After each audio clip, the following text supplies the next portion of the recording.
been a very exciting week for us. I'll talk you through our company and what we are, our view of the world, and then our two tracks to development. And then I'll get into, we had some big news earlier this week around our large-scale Karlang A zone, as Dave mentioned. And then I'll run you through where we stand on the work we're doing on our second side as well with the high grade.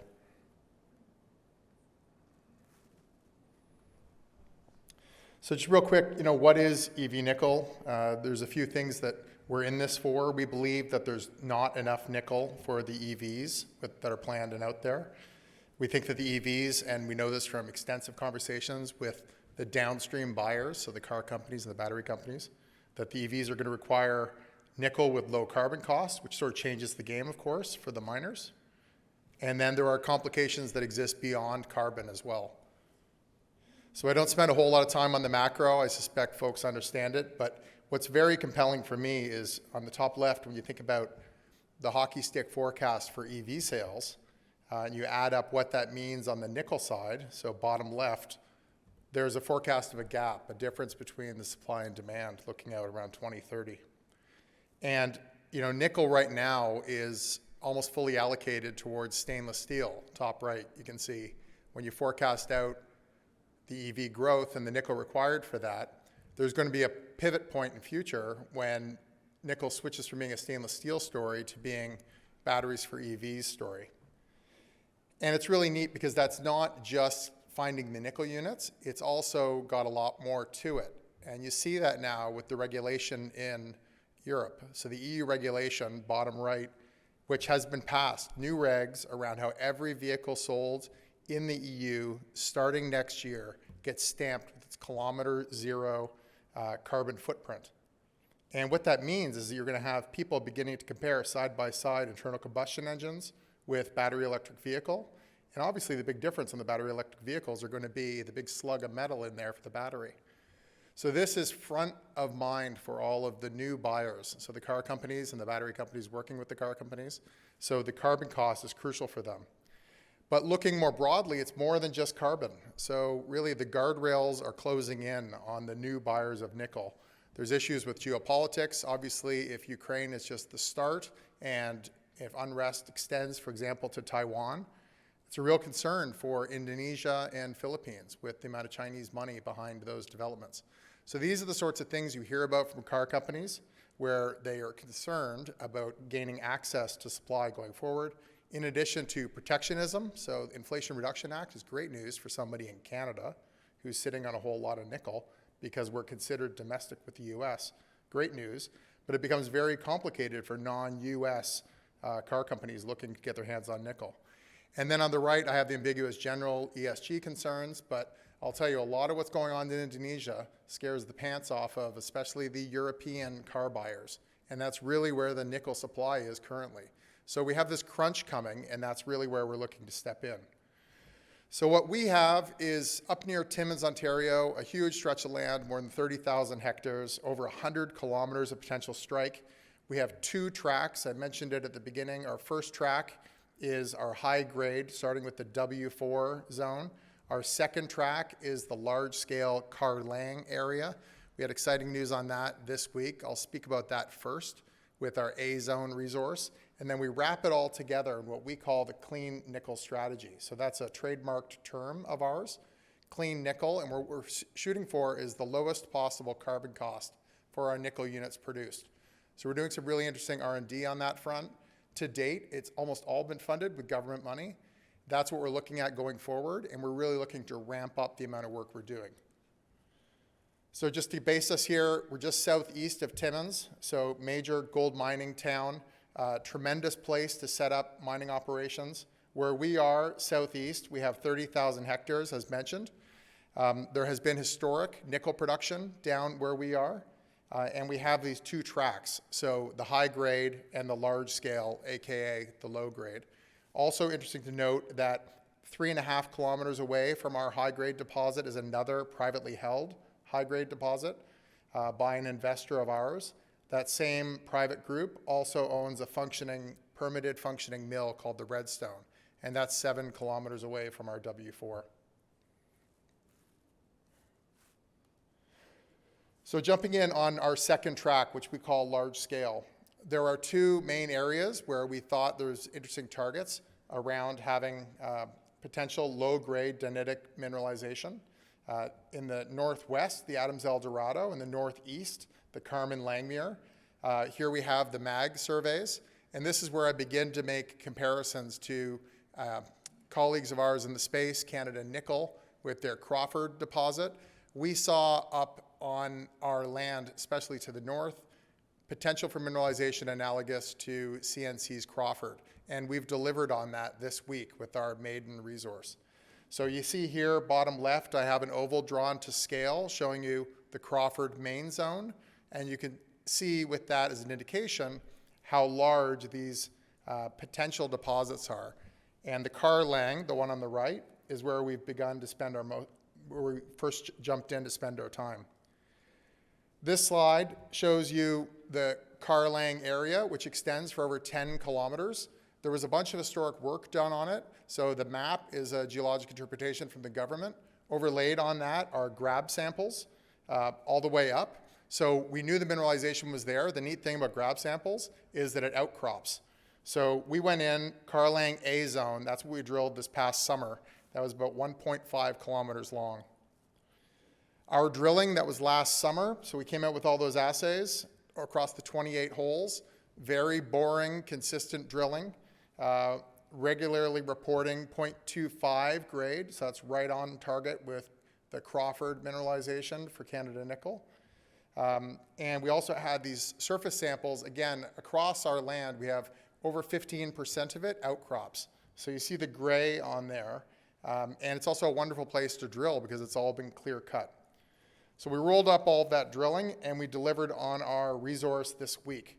So numbers on this slide are indicated was 510 million tons of ore at 0.25 and inferred just under 500. So about a 1-to-1 ratio, which was important to us, but over a billion ton resource up there on the Karlang A zone, which is 20% of the full Karlang. We know the full Karlang because of historical grab samples and also drilling, so it's 1/5 of what's up there. So we had a billion tons at 0.25. That worked out to a little over 2.4 million tons contained nickel. And I like to do the math back to how many electric vehicles that is. So 37 million potential electric vehicles represented in that contained nickel in the ground. And again, that's just the first fifth of the Karlang area. So now that we've got a resource out, it's wise, I think, to contrast our large scale versus other ones up there in Timmins. So I mentioned Canada Nickel. That was, as they pitched it, a very material discovery, the world's largest sulfide discovery since the 70s. But from our perspective, and my colleague Paul Davis spent much of his career up in Timmins exploring for nickel in a gold camp, we think that there are a lot of these up there. But to make a decision around which ones will eventually become economic, I think when you compare it, none of us have processing. You need to look at access. Ours, I mentioned, had all been clear cut. We don't need to chop her in to drill. We drive to the drill head. Overburden. There's about a 40-meter average overburden on the Crawford for Canada Nickel. Ours, we've got a lot of outcrop, and we're less than 5 meters of overburden. We don't need to move material for 2 years to get down to the ore. We could be into the rock, within the first week. And then in terms of depth, so we drilled down to about 250 meters. Majority of our holes collared in the dunite, or bottomed out in the dunite, I should say. If you look at Crawford with Canada Nickel, their pit depth is 690 meters. So that's a 2-to-1 strip. And then you have other large scale up in Timmins with the Boomerang. They were down to 850 meters. So that's a large scale. I think we compare very favorably against other companies, and I'll come back to valuation. Now on our high grade, real quick with the W4, this is one where we have an historic resource. It was down to 200 meters, just under 700,000 ounces at tons at 1% nickel. That was what we inherited with our historic resource. We did drilling on that over the past couple of years when we put it into EV nickel. It has wonderful pentlandite with very high grade type stuff. Looks a lot like the core that we were just looking at in the core shed this week. So the mineralization at W4 goes down to about 200 meters, and we made a discovery last year below 200 down to 500, the W4 extension. So that was confirming the mineralization, the high-grade mineralization continues deeper. So we're still above 500 meters, so very mineable where we are. And that was our big discovery last year, the W4 extension. So we think W4 is just the start of high grade across our land. I mentioned we have over 100 kilometers of potential strike. Across our current land package, we have very promising historic hits and a lot of places for us to be drilling. This is the roll-up of all the mag. It's very interesting, the geology of the Shaw Dome. And again, it's all 50, 60 kilometers from the city of Timmins. So we're confident that we'll be able to find additional high-grade mineralization down on the Shaw Dome for us to be able to put together an ongoing business for this track, the high-grade track. And what we're really excited about is the potential comparison to Cumbalda. So a similar age mineralization as in Western Australia. This map shows on the right the Cumbalda in this area has produced over 50 million tons of nickel. And geographically, the footprint is the same size as the dashed box on the left, which we have at the Shaw Dome, which has been definitely underexplored. It has had historic production, but it was really peaks and valleys, and it has not been properly explored.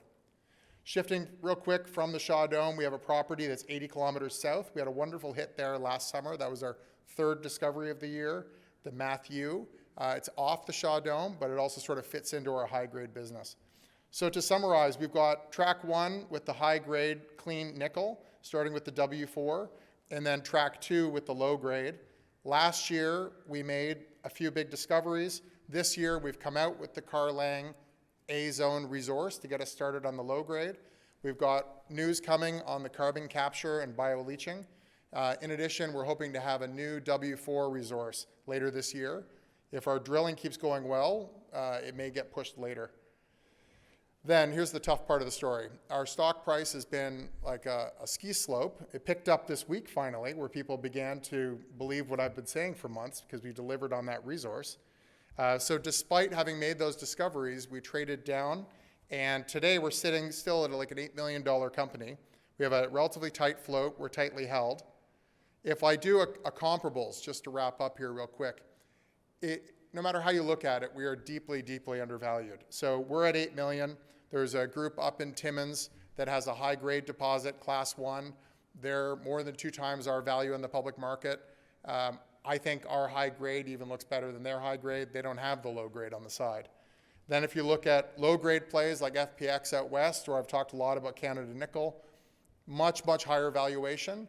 And you've heard me say, I think based on the fact we have 10 kilometers of this stuff at Karlang and minimal overburden, I actually like what we have on the low grade side from the perspective of a company coming in to actually mine it versus what Canada Nickel has pulled together.